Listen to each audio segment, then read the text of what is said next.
Aliar pedagogia à matemática e assim levar o ensino de forma lúdica e prazerosa a crianças de 6 a 10 anos de uma comunidade carente da capital. Esse é o objetivo do projeto Pedagogias Matemáticas, coordenado pela professora Maria do Carmo, do Departamento de Educação 1 da UFMA. Seja bem-vinda, professora. Obrigada. Vamos começar explicando esse projeto. Na prática, como é que ele funciona?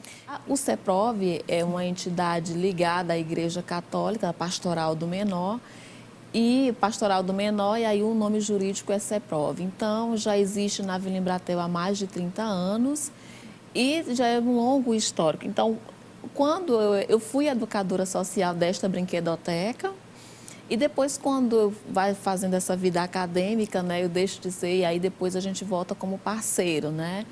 Então, são 2 dias, as crianças são atendidas pela instituição parceira, 3 dias na semana. Então, terça e quinta somos nós, com mais a educadora social da instituição. Os alunos vão para lá dar aulas. E vão para lá dar aula. E na quarta-feira eles ficam com a instituição, com a educadora social lá da Pastoral do Menor.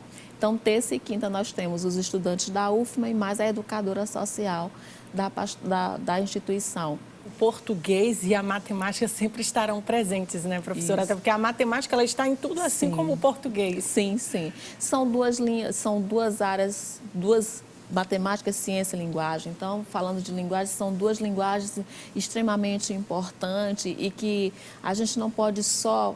A forma como, historicamente, a matemática nos foi ensinada não dá os resultados e a gente não pode permitir que as crianças tenham, por exemplo, aquilo que você falava inicialmente da dificuldade com a matemática.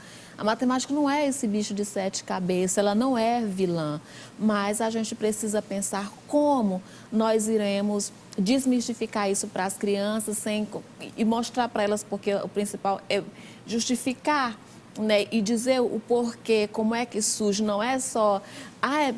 se a criança pergunta, mas por que é X?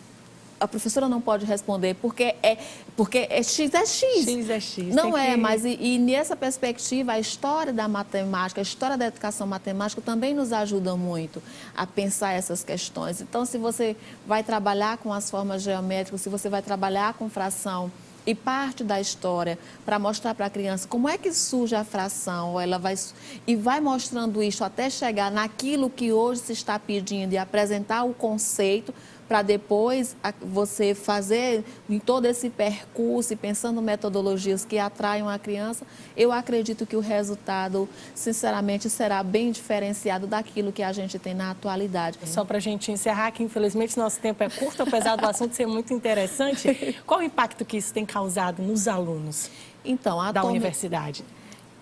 A gente percebe, do ponto de vista dos alunos da pedagogia, que é onde eu atuo, a gente vai percebendo que eles, não, professora, de fato, por exemplo, um conceito básico, quando a gente vai estudar um livro da professora Constance Camille, que é a criança e o número, professora, ensinar número não é tão simples, mas a gente precisa se debruçar sobre essa questão conceitual, porque compreendendo o conceito, a metodologia fará todo o diferencial.